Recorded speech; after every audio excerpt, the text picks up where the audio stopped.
This is All India Radio. In the program Spotlight, now we bring you a discussion on cabinet decisions. The participants are Ashok Tandon, political analyst, and Vinay Kumar, journalist. Union Cabinet on Wednesday held an important meeting which was presided over by Prime Minister Narendra Modi. The Cabinet took some important decisions relating to infrastructure, oil marketing companies, as well as employees. Mr. Tandon, if we see these decisions in the light of today's economic situation and the oncoming festival of Diwali, some of these decisions assume great significance. First of all is the one-time grant of 22,000 crores to state-run fuel companies to cover their losses. Then there are decisions about Northeast development, about multi-purpose cargo terminal, as well as productivity-linked bonus to railway employees.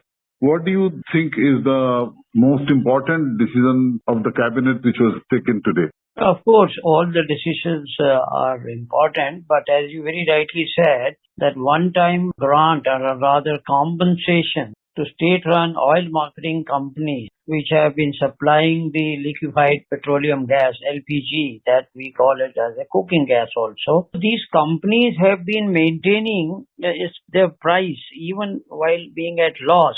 To June 2022. Now, they were taking interest of the consumers in mind and they were incurring huge losses because they were selling LPG below the cost price. So therefore, it was very pertinent for the government to come to the rescue of these companies.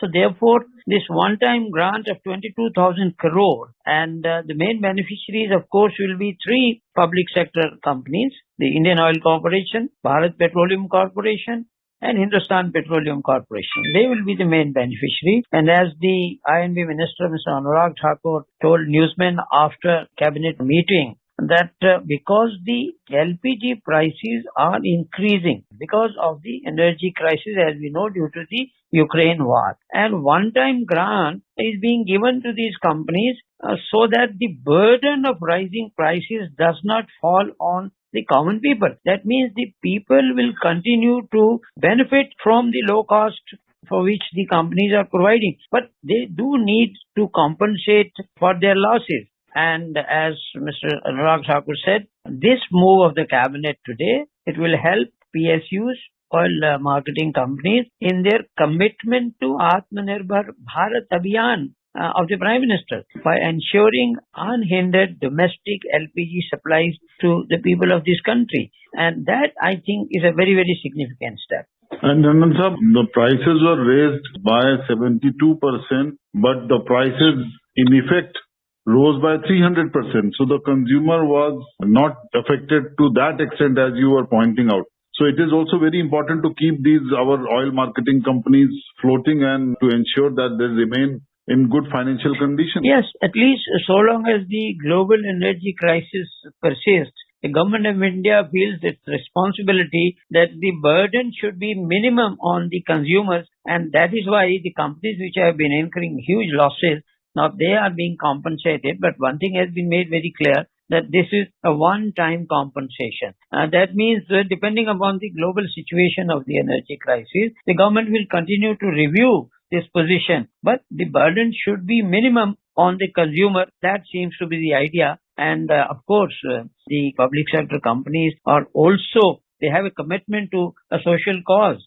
And even if they have to incur losses to some extent, and they are bearing it, but their role also is very important. So compensation was much needed. Yes, Mr. Tandon, another important decision was Cabinet's approval to a new scheme of Prime Minister's Development Initiative for Northeast region with an outlay of 6,600 crore rupees for 4-year period. So that is the remaining years of 15th Finance Commission from 2022 to 25-26. So this is also in consonance with the government's focus, and I would say renewed focus on development of Northeast region, which this government has taken up on a priority basis.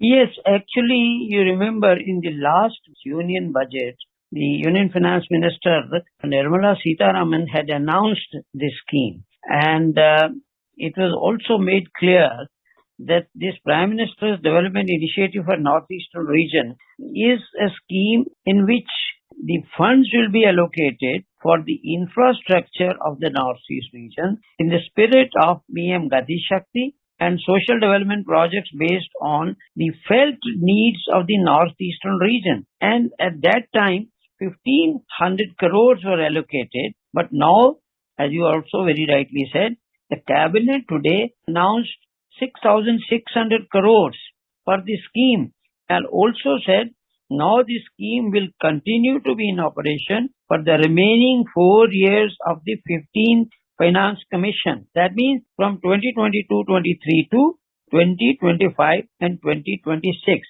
See, the idea is that Northeastern region development is very, very important. So it will certainly boost the economic development of the Northeast in the entire gamut of infrastructure. That seems to be the whole idea of continuing with the scheme and extending it for the next 4 years also. And also, if we turn to infrastructure, Mr. Tandon, then there are two important decisions. One is of cabinet giving its green signal to container terminal at Tuna Tekra at Gulf of Kutch at Kandla on built, operate and operating basis. And this will involve a total cost of 2,250 crores. And another one is development of multipurpose complex. And these we know that this is Deen Dayal Port is one of the 12 major ports on West Coast. So considering our vast West Coast, this is also an important and a very significant decision relating to development of infrastructure and utilization of capacity in these terminals. Certainly, I do agree with you, but we should not forget that another very important decision taken by the cabinet today is the productivity linked bonus of rupees 1,832 crores, and it will be given to 11.27 lakh railway employees. And of course, the bonus is based on the 78 days. It will be a 78 days bonus, but there is a cap of 17,951 will be the maximum limit for the bonus. I think this also is a Diwali bonanza for the railway employees who have been doing extremely good work. The railway is transforming. The number of new railway, the renovation of the railway stations and Vande Bharat trains. As we know, the Prime Minister recently inaugurated the Vande Bharat from Ahmedabad to Mumbai. So railway is also on the move as far as the development of infrastructure is concerned. So that way it goes well to encourage the railway employees that they have got productivity linked bonus. Now, Tandon Sahab, if we turn around to these container terminals on our West Coast, in view of infrastructure development, this is also an important step and an important signal given by the Union Cabinet. Yes, as we have been talking, all these initiatives are under the umbrella of Gati Shakti, the Prime Minister's very ambitious plan of Gati Shakti, and in a way also a part of the Atmanirbhar Bharat, building of new India, vocal for local. Now, if you look at the Vande Bharat trains, they are now indigenously built. Railways are now building its own network, not only for Indian railways, but they are also being exported. So Atmanirbhar Bharat, vocal for local, and the entire gamut of the Gati Shakti focusing on infrastructure, whether it is road transport highways, whether it is railways, whether it is airways, or whether it is telecom. All these sectors are now in a very concerted manner working for building a new India for the dream of Prime Minister Narendra Modi. And this will also be the overall approach of today's cabinet decisions, Tandon Sahab, is the stress is both on social as well as infrastructure development initiatives, and also right from West Coast to Northeast. These decisions will have a very large impact or effect will under its purview. Certainly. Another important decision taken by the cabinet today, the approval given to the Multi-State Cooperative Societies Amendment Bill 2022. This will seek to amend the Multi-State Cooperative Societies Act 2002, and as the I&B Minister Anurag Thakur very rightly pointed out, this will help in doing ease of business. Now, this actually amendment has been pending for a very long time, and these bills were moved, amendments were moved earlier also, and they were referred to the select committee. And finally now, with the Union Home Minister, Mr. Amit Shah, taking over as the Minister for Cooperatives also, is a huge initiative taken by him, that now this amendment, once it is introduced in Parliament and approved, perhaps maybe during the winter session, it will help cooperative societies which have interstate. And the standing committee also made certain recommendations. Thus, once the amendment is carried out, it will regulate multi-state cooperative societies. That means the cooperatives which serve the interest of members in more than one state. Now, this will include federal cooperative societies whose membership is available only in a cooperative society, or a multi-state cooperative society, and 21 national cooperative societies in particular. So this also is a very important decision which has been taken, and it has been pending for a very, very long time. So I think that the credit must be given to the new Minister for Cooperatives. The Home Minister himself is now in charge of the portfolio of cooperatives. So that is why decision has been taken, and this also will go a long way in having not only a very strong cooperative network, but an effective cooperative network, and societies will benefit from this particular decision. Mr. Tandon, if we see how these multi-state cooperative societies have been functioning, there have been many areas which needed amendments, which needed proper regulations, as you said,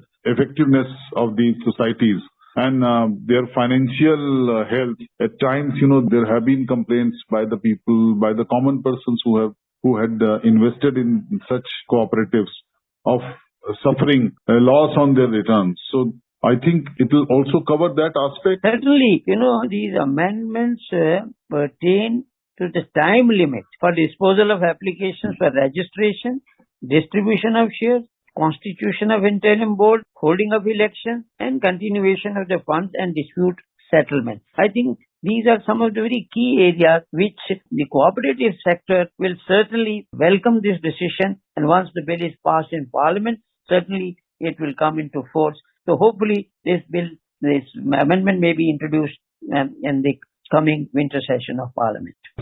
When we talk about empowering people in the rural areas, in villages, so the Prime Minister and this government has also been laying emphasis on the spirit of entrepreneurship, on skill development. So I think if we take a holistic view of this skill development, entrepreneurship, cooperative movement, strengthening of cooperative movement, plugging the loopholes in cooperative sector and making them more effective, more productive. So it will hopefully also help in jobs, generate employment across the country, which is the need of the hour. Certainly, the new startups and ease of doing business, as you very rightly said, skill development, and particularly in the MSME sector, all these initiatives are now giving dividends, and the results are visible. And that the rural sector, the agriculture sector, the MSME sector, the cottage industry, all these are now being given attention to, and therefore there is no reason why there should be some kind of a sluggishness, disappointment in these sectors, that only the urban areas are progressing and no attention is being given to the rural poor. Now, the cooperative movement will now be the basis for the upliftment of the rural poor and emancipation of the downtrodden, deprived section of the society, and give a new impetus to the rural development of this country. So another shining example of this is Khadi and Village Industries Commission, Mr. Tandon, and we hope that in the coming winter session, all parties will sing their political differences and we'll see amendments going through. So these cabinet decisions of today will have a far-reaching impact, hopefully. And Mr. Tandon, we thank you for participating in the discussion. Thank you very much. You are listening to a discussion on cabinet decisions. The participants were Ashok Tandon, political analyst, and Vinay Kumar, journalist. This program was produced and presented by the News Services Division of All India Radio. You can listen to it on our mobile app, News on AIR. This program is also available on our YouTube channel, News on AIR Official. You may email your opinion about this program at airnsttalks@gmail.com.